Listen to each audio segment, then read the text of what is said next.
Most people will tell you that failure is a part of the process and you should learn from your mistakes. But here's the simple, honest reality. Most people don't actually learn from their mistakes, and that's because their ego stops them from learning. In most cases, failure teaches you to never do that thing again. If you start a business and fail miserably, statistically speaking, it's very unlikely you'll start another one. If you invest some money and you lose everything, again, statistically speaking, it's very unlikely you will invest ever again. So, what should you do instead? How should you approach this failure situation? Well, you're in the right place to find out. Welcome to Alux. So let's begin with the old saying, failure is a part of the process. You see, that's only half right. The correct form is failure is an optional part of the process. If you find success after taking a big L, it's not because of the failure, it's despite it. Sure, your TED Talk will sound more dramatic if you say failure taught you how to win, but we all know that's not really how it works. We'll argue that you have all the reasons in the world to avoid failure at all costs. We mentioned in the intro that for one, most people don't really learn from their mistakes. They have a tendency to gamble with the odds and saying, maybe this time it'll work. Sounds a lot more interesting than, let's adapt and apply what we've learned so far. Think about the people who keep buying lottery tickets. Every time they don't win, technically speaking, they fail. As a matter of fact, it's almost a guarantee that they will fail. You're more likely to get hit by lightning than win the lottery. Yet, people still do it time and time again. And that's because the hope of a different outcome is stronger than the impact of the lesson. Also, hoping doesn't require any effort. It's easy to hope this time will be different than to actively think about what went wrong and strategize a new plan.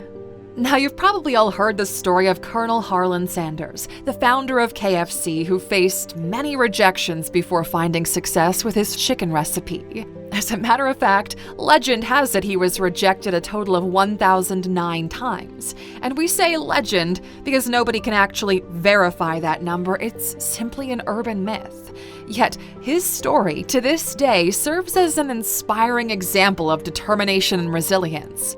The point we're trying to make with this is that failure is over-glorified. Everybody knows how Colonel Sanders failed countless times. But how many people know the business model that he was trying to sell? If we were to ask you, what's the valuable lesson you could take away from the KFC example, what's your answer? Well, as a matter of fact, pause the video and leave your answer in the comments.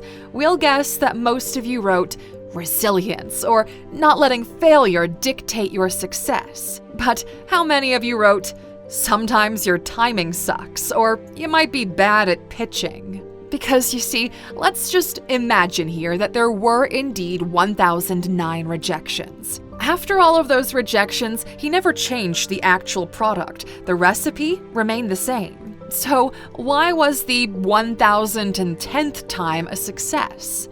Well, nobody actually knows, and nobody cares, because that's not interesting for most people. It's not an inspiring story. This is what we mean when we say failure is over-glorified. Nobody learns anything from it. It's not an achievement. We've been invited to plenty of celebration parties. We've yet to be invited to a party where they celebrate a failure. Now, the next reason why you should avoid failure at all costs is really simple and really straightforward.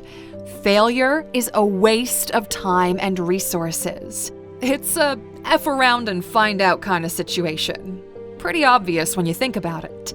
Let's say you get all excited and you're starting a dropshipping business, and you decide, for some reason, to drop $10K on ads. And after you run the campaign and cross the line, you find out your ads didn't really do much and you lost money.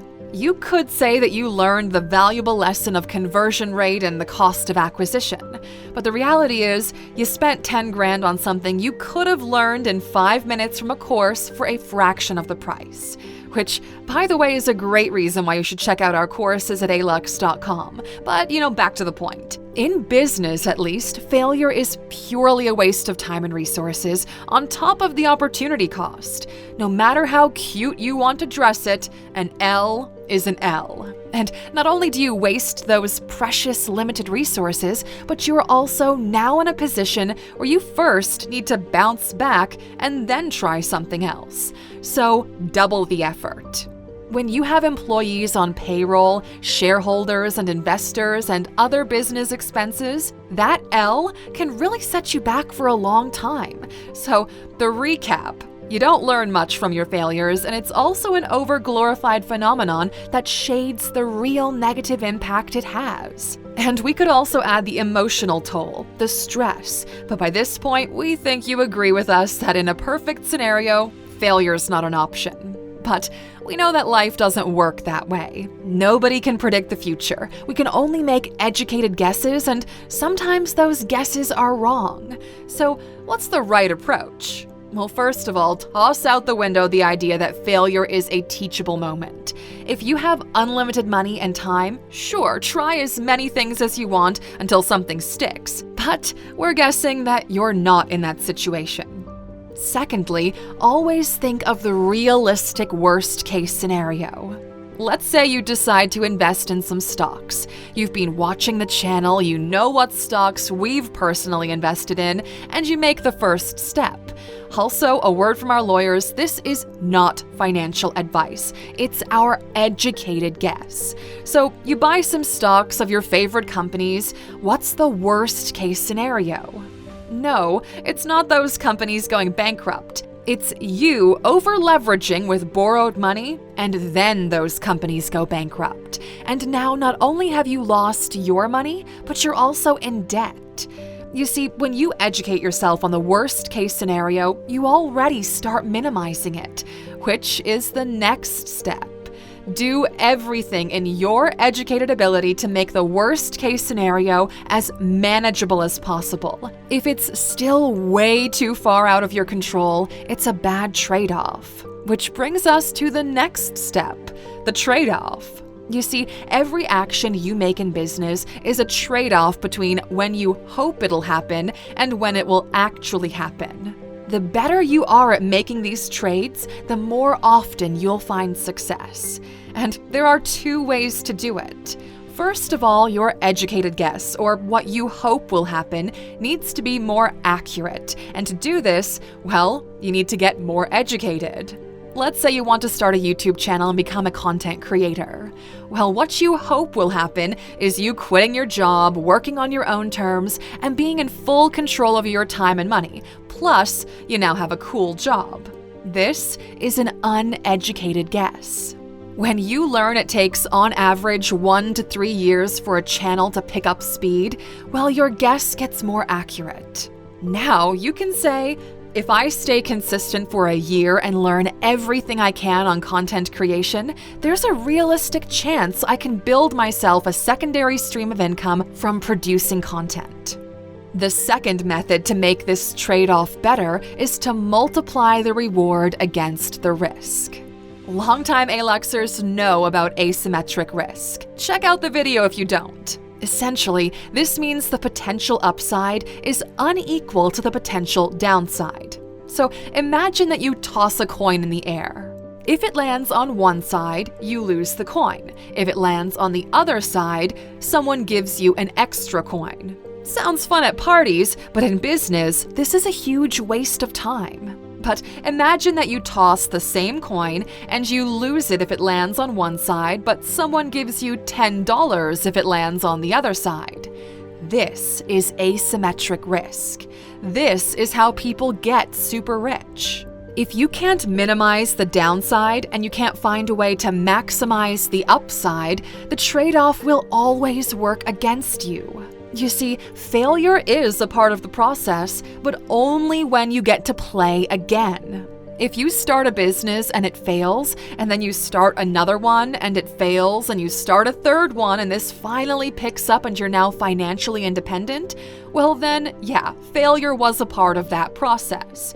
But if you run out of money after the second fail and now you're flipping burgers, well, there was no process. You just failed.